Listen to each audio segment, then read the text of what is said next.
Hi, everyone. Judge Andrew Napolitano here for Judging Freedom. Today is Monday, June 17th, 2024. Alastair Crooke is here with us on Europe in Mutiny.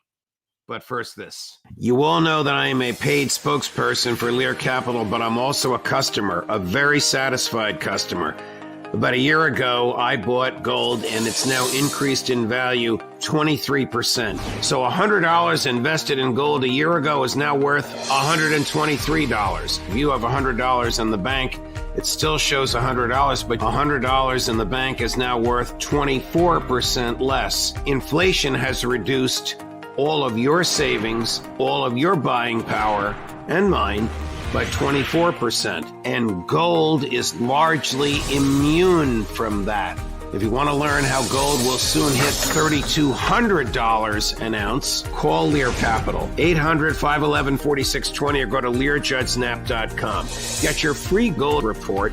Same experts who predicted the 23% rise that I've enjoyed have predicted this $3,200 an ounce gold. Learn about how to transfer this to an IRA. Protect your savings. 800-511-4620, LearJudgeSnap.com. Tell them the judge sent you. Alastair, good day to you, my dear friend. Before we talk about Europe and mutiny, maybe this is part of it, I don't know. I do want to talk to you about President Putin's peace offer, which was made since the last time you and I were together. Of course, it's being trashed in the West. How is it being received in Europe? Very sort of disdainfully, really sneeringly. For example, Mark Rutte, the former prime minister and the sort of candidate for taking over NATO, was talking about Putin's foolish peace proposal. It shows clearly that Putin is in panic, and that's good news. And that was the reaction, and it was fairly typical across Europe. Absolutely dismissive of it in its entirety, and that, I think, is very serious news, because I think perhaps people are misconstruing what this peace process was. It wasn't necessarily, it was based, if you like, on the Istanbul formula from February 22. Right. But basically, I think you should understand it in a different context.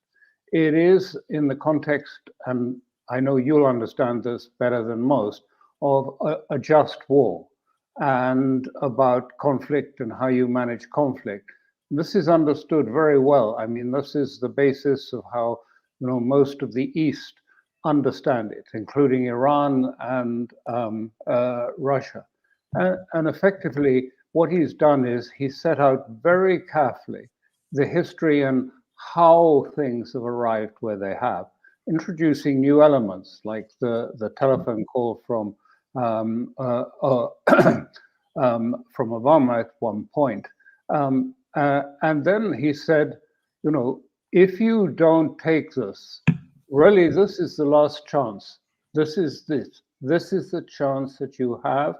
And if you don't take it, and this was emphasized, I think, yesterday by Nariashin, the head of the Foreign Intelligence Service, you don't take this, then what you'll get next is going to be much worse. No details, but things are going to change. And I noticed that on Friday, before this talk before the Foreign Ministry Board, there was a meeting of what I'd call the Russian War Cabinet. Unusual, late at night.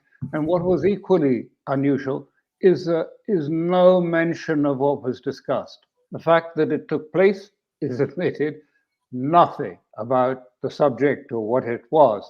And I think putting all these things together with how he expected the West to react to the proposals he laid out, I think what we're seeing is that he probably was talking with his generals and his advisors and saying, well, maybe now is the time to accelerate. Maybe we're going to move to different tactics. a different stage of this conflict. But here, Europe, United States, this is it. This is your last chance, really, to come and talk on this basis. It can start anytime. If you don't take it, we're ready. And so, quite the opposite to Mark Rutte's comment. Clearly, Putin is in panic. Putin, I watched his presentation. I mean, he is so much in command, so much a confident statesman. You don't have the slightest sense that this has not been very carefully thought through, not just to this, but being Putin, it's a chess player. He knows the next move and the move after that and the move after that already prepared. So I think this is, if you like, the last chance saloon for the West to get something that could be more acceptable. And I think they're going to refuse it. Here's an English translation. It's only about 60 seconds long of the core proposal that President Putin made. By the way, if you read the New York Times, they cut out about half of this. But here's the core proposal.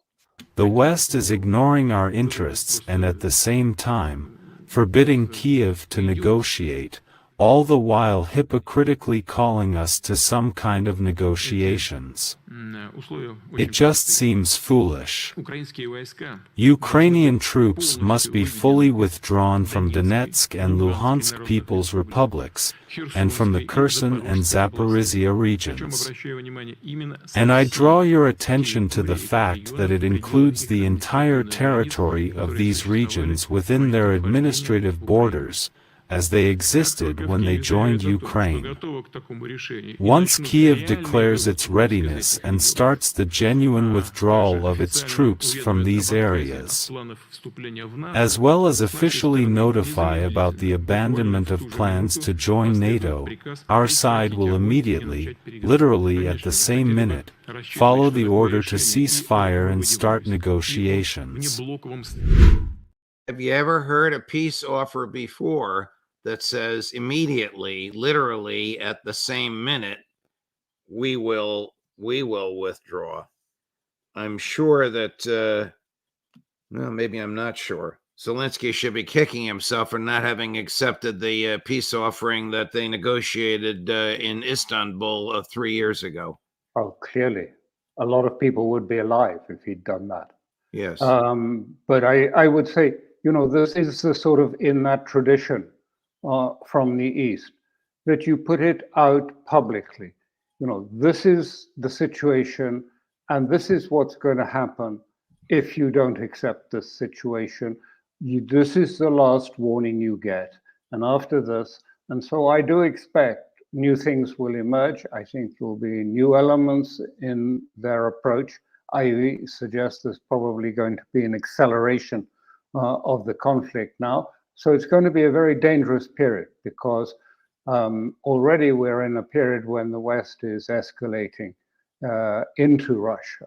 I mean, it says it's nothing to do with it. It's Ukraine. But of course, everything that is done in the terms of sending cruise missiles deep into Russia requires, if you like, NATO technicians, NATO experts, to set the machine, to set the missiles up, to feed in the targeting material, to manage it in flight, to turn it around the sort of radar systems and take it direct to its target.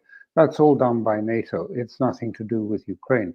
When they talk about, Ukraine hitting into the strategic depths of Russia, it should be rewritten as NATO hitting into the strategic depths of Russia.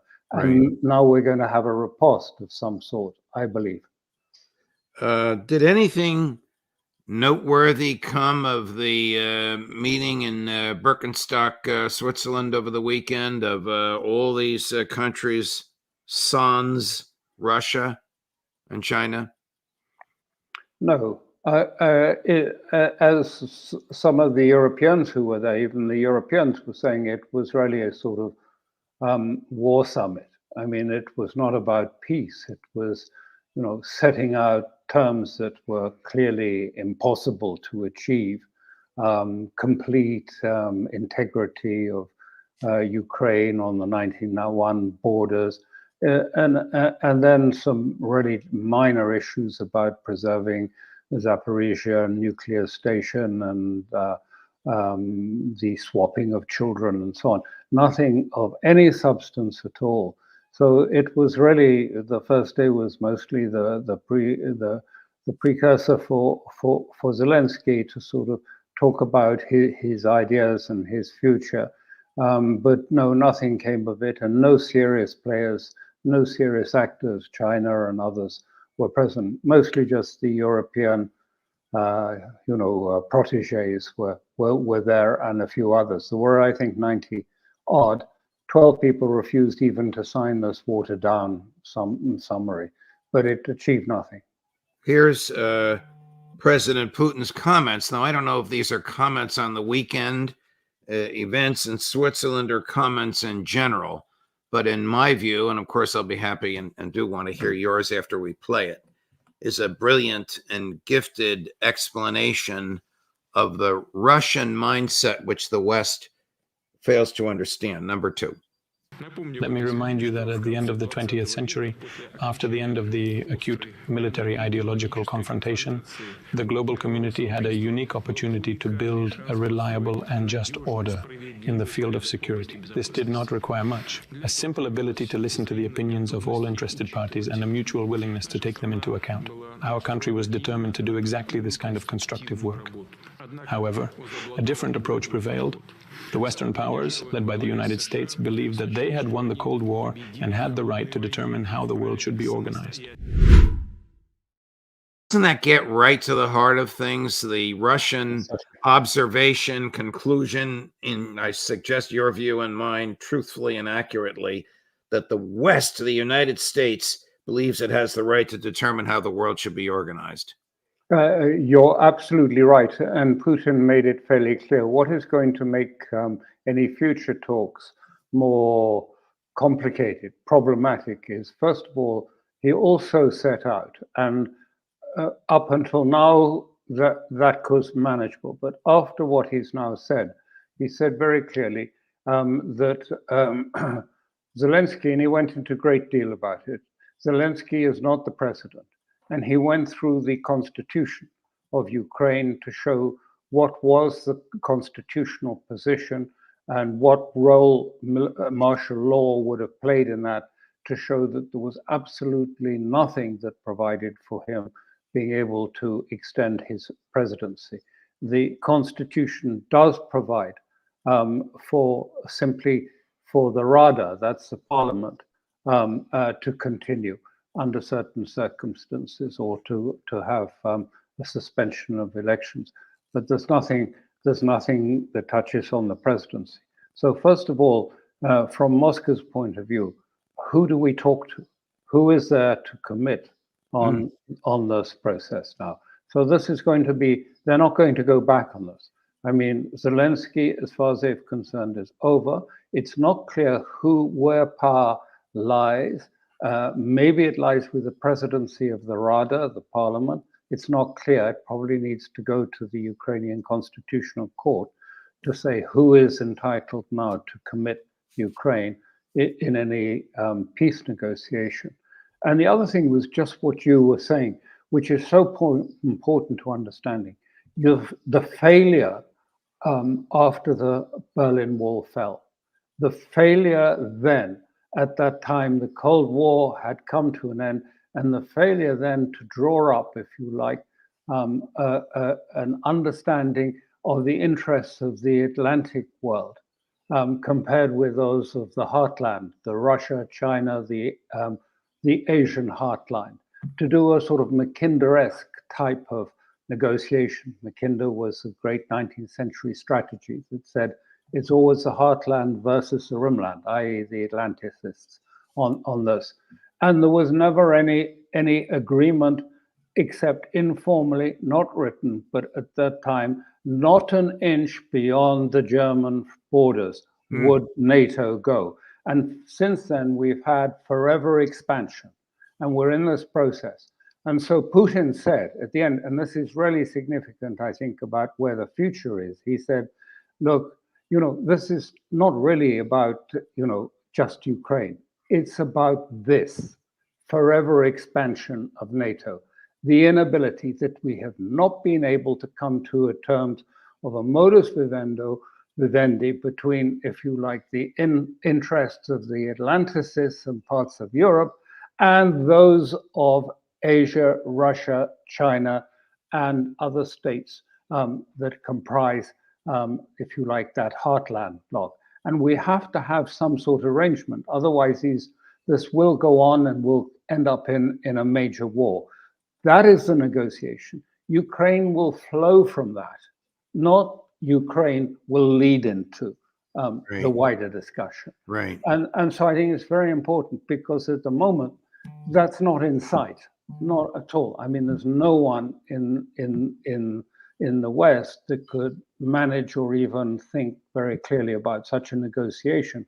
So he's saying, it's going to be some way down the line before we can have that sort of discussion, in which Ukraine will be included as part of this process. But there has to be a new security architecture for Europe and for, if you like, the interface between the interests of Russia, China, and if you like, the Central Asian part of the world, and Western Europe, the Atlanticist element, some sort of understanding on missiles and on all those things that we've scrapped over these last few years. The G7 meeting in southern Italy last week resulted in some sort of a security pact. President Biden signed what in American law is known as an executive order purporting to commit the American government to get $5 billion a year to Ukraine. Of course, this is an executive order. It's not a treaty. If Biden is reelected, it's valid. If he's replaced by Donald Trump or someone else, that person who replaces him could easily rescind it. But they also agreed to confiscate the interest generated by the seized Russian state funds in Western European banks. Under American law, this is clearly theft. How is this being perceived in Europe? Well, Putin said it very clearly in 3 words: theft is theft. Right. There's no other words for it. And what is so extraordinary is the sort of cavalier way in which this is being managed. For example, first of all, the G7 have no authority to make that decision to confiscate the assets because the freezing of the Russian assets in banks in Europe was the result of sanctions that were imposed by the European Union. So they are the people that are, if you like, in authority in this instance. The second thing is that the interest payment is clearly attached to the foreign assets. They belong to Russia. I mean, the interest payment is on Russian assets. It's not on somebody else's account. So it's no different from the main assets. So it's illegal, clearly illegal, to take those funds. And then they're going to try and use this tiny amount of frozen funds by 260 billion. I mean, it's not chicken feed, but compared to make for America to make a loan of 50 billion. Well, as anyone who's been in business, you can't make a loan with that sort of collateral, which is a tiny fraction of it. This isn't collateral at all. So ultimately, what's going to happen, and the big debate has been, who's going to guarantee in the face of the almost certain default of this loan? The loan is going to be mostly given to the usual customers, the military industrial complex, to build weapons for Ukraine, theoretically. But what happens if there's no Ukraine? What happens if the sanctions on Russia are rescinded because one member state in the EU says, I don't approve to the rollover of Russian sanctions, which have to be renewed every 6 months to be legal. And if one state, Slovakia, Hungary, says no, the sanctions fall, and then under law, all the assets, interest and principal, return to the Russian Federation, and the whole deal becomes is total. I mean, it's just a dog's dinner, really a mess of law in here. One of your two great pieces over the weekend, subtitled "Europe in Mutiny." What did we learn about the UK, about France, and about Germany in the past 7 days that causes you to come to this ominous conclusion? It took many of us by surprise because we had these European elections. Quite often people don't vote in them because they're for members of the European Parliament, which is a pretty toothless institution anyway. It can't devise legislation that lies elsewhere, nor can it actually finally endorse it. But nonetheless, there were elections for those. And the swing prompted, first of all, France. And Macron said, okay, that's it. We'll have elections. And we've got to have elections very quickly. This followed on Britain, not as a result just of the vote in Europe, but doing a snap election. Germany was completely, the coalition government, totally humiliated. They ended up, the Scholz's party got something like 14% of the vote. The Greens sank to new lows, as did the other parts of the coalition. I mean, they'll soon have to, I think, face a vote of no confidence, and then there'll be snap elections. So the key motors of the European Union, France and Germany, are in political chaos at the moment. I mean, really chaos, because it looks as if there's going to be big changes. And what did all of this do was effectively, it ended this artificial Maginot Line in Europe. It's called the cordon sanitaire, which excludes all far right, as they call it, but they're not far right at all, but all rightist parties from participating in mainstream politics.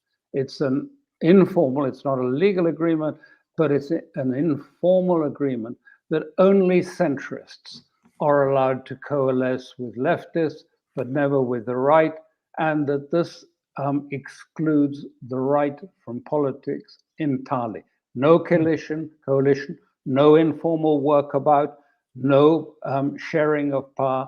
They were out of it. Well, first of all, Maloney, who comes from a right party, has driven a horse and coach through it. And in France, we're going to see Le Pen's party probably form the next government in France. And we saw in Germany the AfD, the Alternative für Deutschland party, and the other smaller leftist party on the right, I mean, are very strong. In East Europe, in Eastern Germany, 40% of the East Germans voted for, if you like, these two parties, the AfD, even after the huge campaign against Alternative für Deutschland, calling it a fascist organization, anti-Semitic. Everything has been thrown at the AfD, and they still had a much higher poll outcome than did Scholz's party. It was a disaster for German coalition, complete disaster. Is there any question in your mind how the British election is likely to go on July 4, or how much longer Chancellor Scholz can remain in office, or whether there will be a new prime minister in France? Well, in France, I think almost certainly, yes, there's going to be a new prime minister, and the right are forming these coalitions. They're breaking the cordon sanitaire. Groups Les Républicains wanted to join with Le Pen But then there was an internal fight. But they are in politics now. Le Pen will be the party that will, and her very young co-leader Bardella, who's certainly a sort of celebrity stardom in France, is going to do very well. In Britain, it's chaos, absolute. And again, the mutiny against the government. The British were so fed up with being offered Tweedledum or Tweedledee, no change, you know, the Uni-Party in Britain, the same Uni-Party. Don't tell me that George Galloway or Nigel Farage might be the next prime minister. Well, not yet, but listen, within a day or two of declaring himself as going to fight the election, he was polling more than the government, the Conservative government, 150-year-old party. Farage's Reform Party was outpolling the Conservative government within one day. Wow. So this gives you a sense of the anti-establishment feeling there is, not only in Britain, but across. And there were other places. The Belgian premier got all of 5% in his polling and resigned on the spot. It was patchy. Other places it wasn't so clear. Meloni, who's of the right, got the highest, and she has the highest. You know, when you look at the G7, they're all completely in the doldrums.